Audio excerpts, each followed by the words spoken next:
Thank you, Heather. Love that song. For some of you, it may have been new, but hey, we're expanding your horizon with musical genres. That's right. I know, right? Go back. Some of that, 90s R&B and hip hop is like, ooh, that was a sweet spot. Okay, so today we kick off a new series, this spring series entitled Fertilizing Our Future. And it's based on this concept of regenerativity. And I had to look up that word.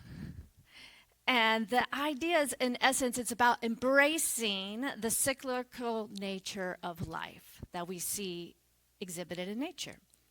That continuous process of death and renewal and transformation. So nature is continuously regenerating itself, and we too have that capability if we choose to see it that way. If we choose to see life as the natural cycles, it opens us to more possibility. But many of us seem to have the experience of life in a linear way because of this construct that we've created of time and dates, right? It can we look at things like this.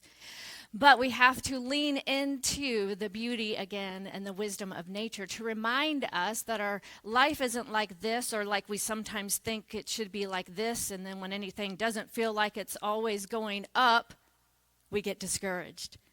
But when we realize it's a cycle, we can take those moments that may feel like the depths of the darkness of the seed in the soil, those unknown times, and remember that that is temporary and it's part of the process. It's part of the cycle of life. And this allows us to see things as fuel for our growth and foster a mindset of continual growth and renewal. And that way we can experience an even deeper sense of fulfillment. We build resilience, and we experience the transformation of personal evolution. So, April showers, as they say, bring May flowers. All I have to say is I'm looking forward to some beautiful flowers.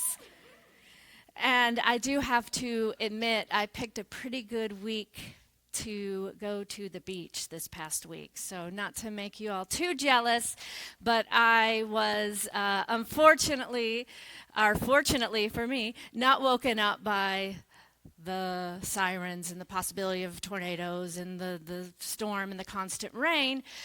And being in the sun, right? It's that reminder of the renewal of life, and we have to embrace it all.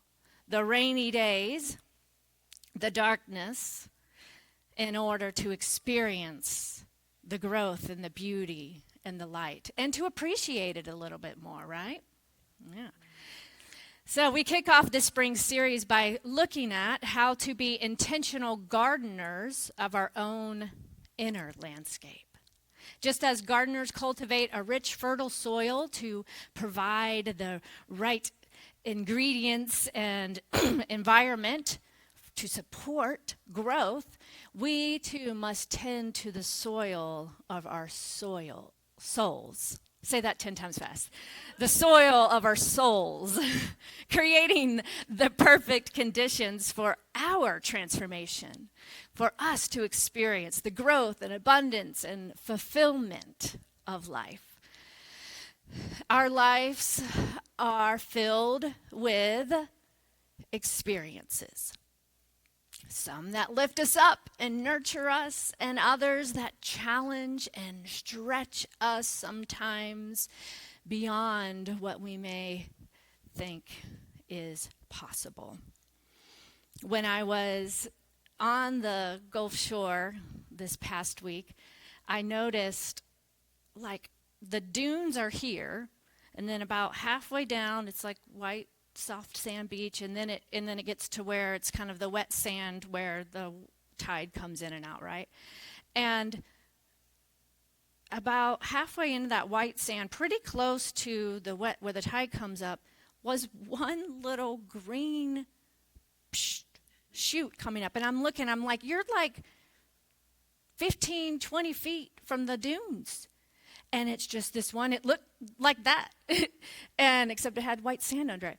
And I took a picture of it, and then I sat there and I was like, wow, right? The resilience, the innate desire within any life form to want to grow despite the circumstances or the environment around it. That, to me, it shows that sign of hope, of possibility, of growth. So, although we may experience the very realness of life, right? The challenges, the ups and the downs. All last month we talked about that ebb and flow of life. So that's why I had to go do a little research about the ebb and flow on the beach, the tides. And what we are learning to embrace this month is all of it, right? That all of those experiences hold the potential to enrich the very foundation of who we are. And when we learn to cultivate that, cultivate our inner soil with the wisdom and patience and love and care, that then sets the stage for the beautiful harvest and blooming of the joy and purpose and awakening that we desire.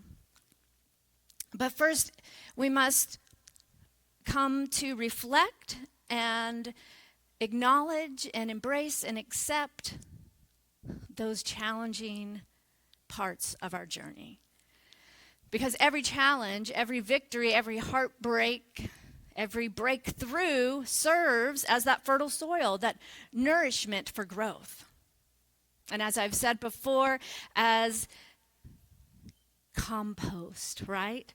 Just as decomposed organic matter enriches the soil itself, our past experiences, both those that are filled with joy and light and love and those that may feel heavy and like sorrow, they are all infusing our spirit with the wisdom and resilience and strength of who we are and laying that fertile ground for who we are becoming. If you think back on a time of your life where you faced that unsurmountable obstacle, you can see with time, right, how even those periods of uncertainty or loss are now, with that hindsight view, a part of your journey. And most people that have had some horrific experiences that are interviewed later in life say they would not go back and change that. Right? Like, those things have become and made me who I am. No, I do not wish that on anyone else. And I'm not saying that, that was good. And in reflection, it made me who I am. And it allows me to be that space to show others the possibility of the journey when we overcome.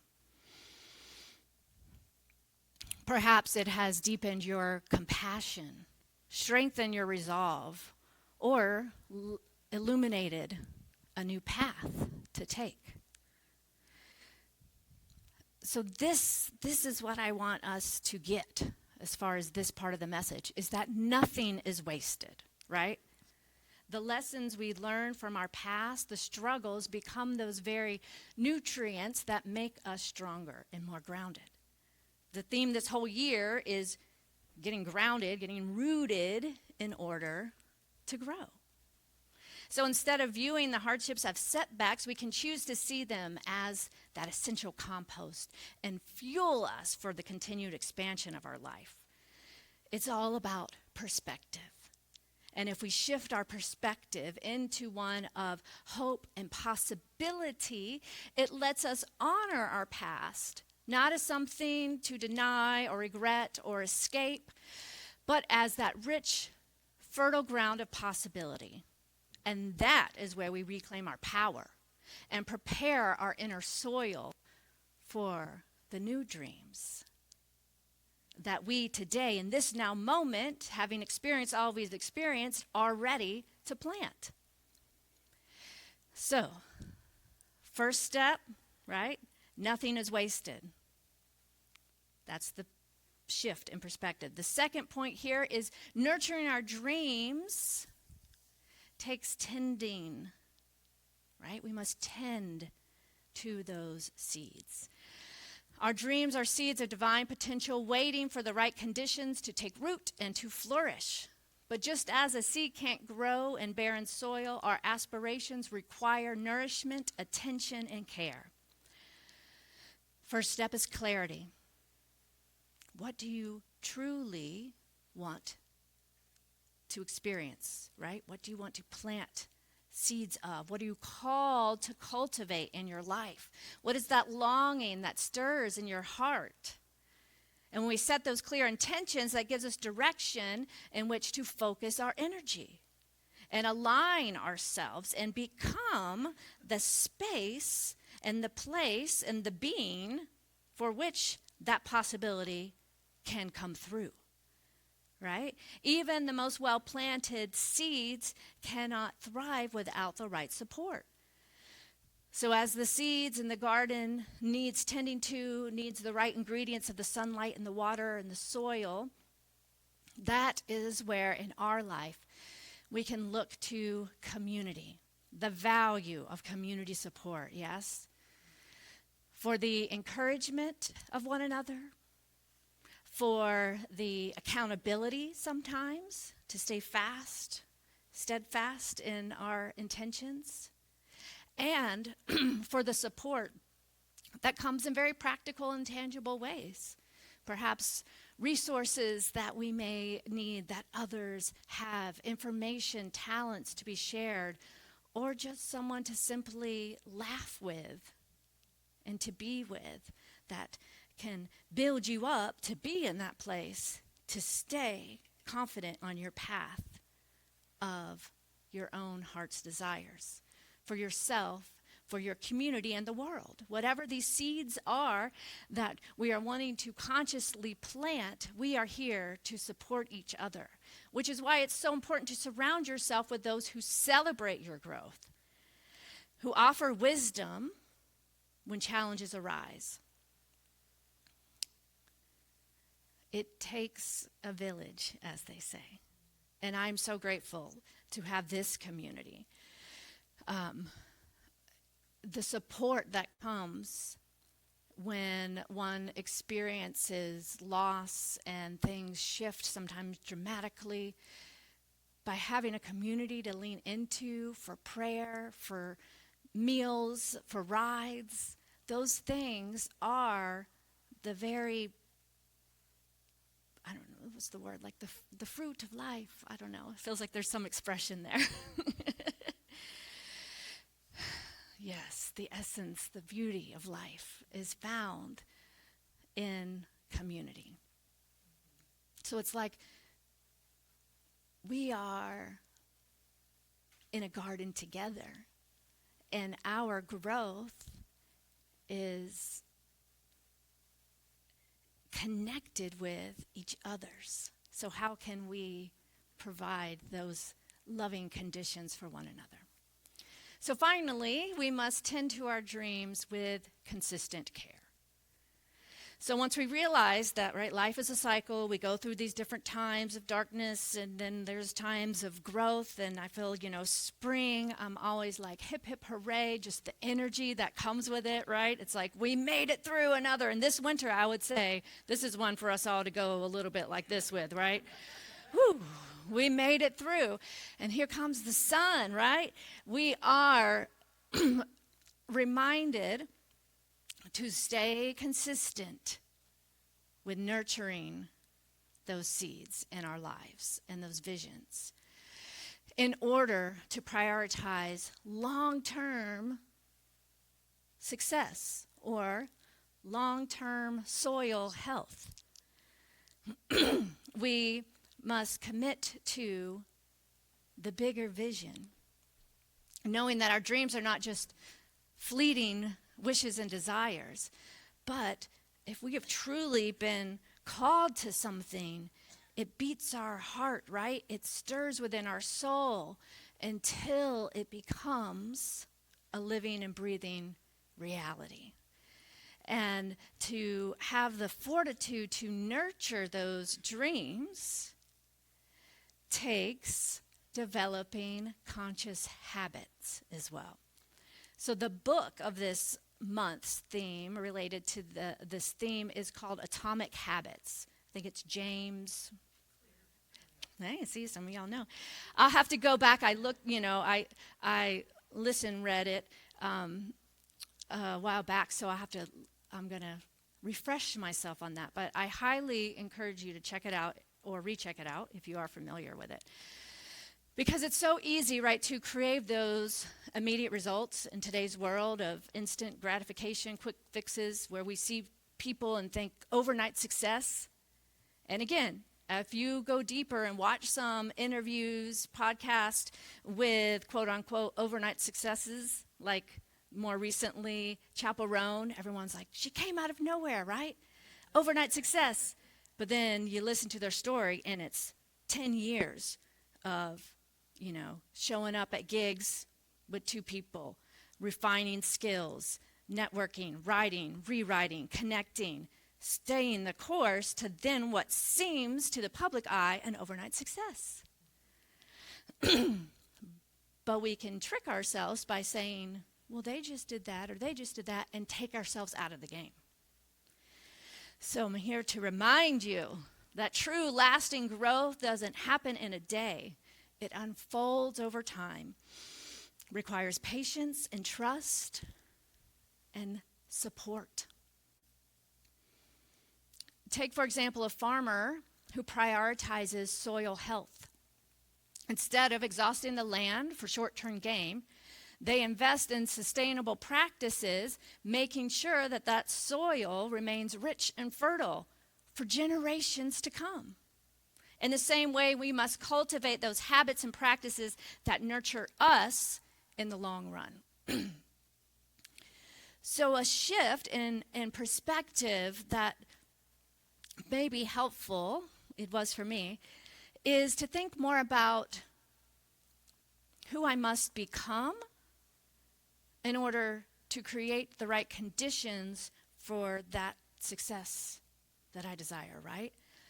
So less about the thing itself and more about what are the daily habits and practices of someone who I desire to experience that level of success, so to speak. Because sometimes people can look at, who are your role models, and just look at it from a perspective, especially like an artist or a musician or something like that, of how did they train, what did they learn, what is their skills. But there's a whole thing that occurs in our lives that we must become the space to allow that infinite intelligence and creativity to flow through us. Right? Cultivating those habits like meditation and spiritual practice, being still and quiet enough to receive the guidance, nurturing our body temple with what we choose to eat and how we choose to move so that we can physically do the things that we desire. Building those practices and those habits to be the container who is then ready to be that vessel who is that nurtured, prepared soil to have something, a seed planted in it so it can grow, right? So that's our work in this whole thing, is tending the soil and our inner landscape, looking at our daily habits, and creating perhaps some new routines, letting go of some old ways of being that no longer serves that which we are becoming or that which we desire to be and experience in the world. So meditation and prayer, journaling, these are all nutrients that keep our inner soil rich and life-giving. And then curiosity, being ever curious, ever, what's the term? Always learning, ongoing, lifelong learner. That's the word, right? So lifelong learning, and then nurturing deep relationships and connections, and being of service to others, doing something outside of our own world to share. Those are the things that help to sustain us through community and support and connection. So it's like each of us, we can look at what are those things, what are the ingredients, and perhaps we have been pouring in a whole lot of nurturing ingredients in the area of community and relationships, but not so much on our inner reflection or journaling or meditation or prayer, right? So looking at what are some of those tools and practices, habits that we can, just like soil. I mean, I don't know about y'all. I'm just starting to learn about some of this stuff. And you go into the store and there's so many different types of soils. And they have different ingredients for different conditions for different plants. And it can be overwhelming. Similarly, for ourselves, right? What conditions do we want to create for what we desire to have bloom and experience through us as our life? We must feed ourselves those things. And this is the thing allows us to experience that sustainability. So we're not just chasing fleeting moments of happiness, but creating a life that is deeply rooted in purpose and fulfillment. So a few things to reflect on. Where in your life have you been opting for shortcuts or quick hits, right? And where have you neglected long-term well-being for the quick wins? Because it first takes awareness and clarity to be able to shift. And to not judge yourself, but just to notice, maybe, if I do this instead. Again, check out the book of the month, Atomic Habits. And by tending to our inner soul, we can care for, with love and patience, that fertile ground for infinite possibility. So this week, I invite you into a practice first of reflection and then of intention. Taking a few moments each day to sit and quietly reflect on experiences from your past that have contributed to your growth, right? What are those things that you could see? I went through that, and now I am stronger. Write them down as a way of honoring yourself, honoring the lessons learned, and to build that strength and confidence, right? So your first practice is kind of that reflection. And then set in clear intentions for planting those seeds that you wish to see in your life and in your community.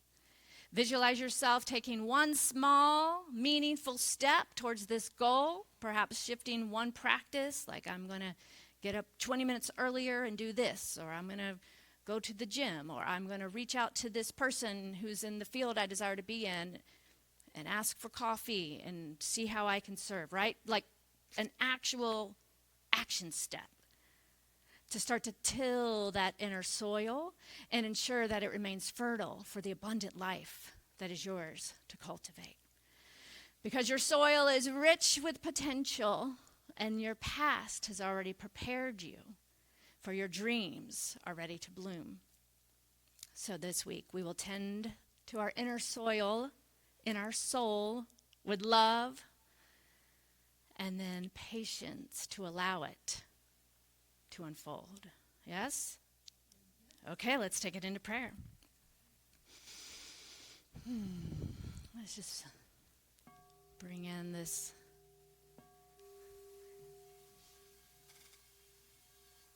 healing tone of the singing bowl, allowing it to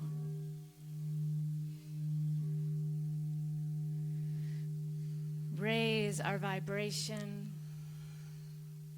and settle into this now moment where we know and recognize the one life that is love, because it's got to be. It's got to be love, because love is all there is. Love is the one life, the one experience of Source itself expressing through all. And knowing that there is love and only love, I know that love is who I am. And that wisdom and order and clarity is here now. So in this moment, I speak this word, claiming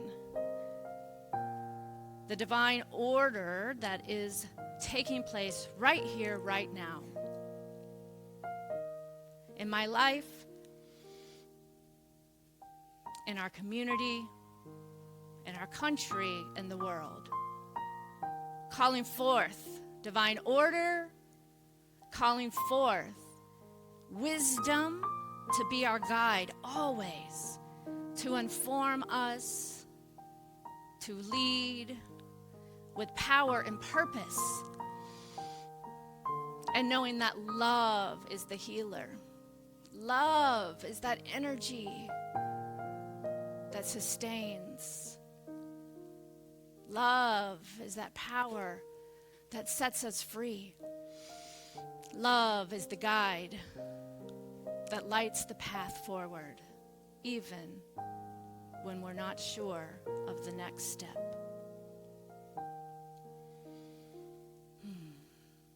So I'm so grateful to speak this word. So grateful to recognize the cyclical nature of life and to surrender to all that I am and all that I am becoming, knowing that I am always guided by that next right step.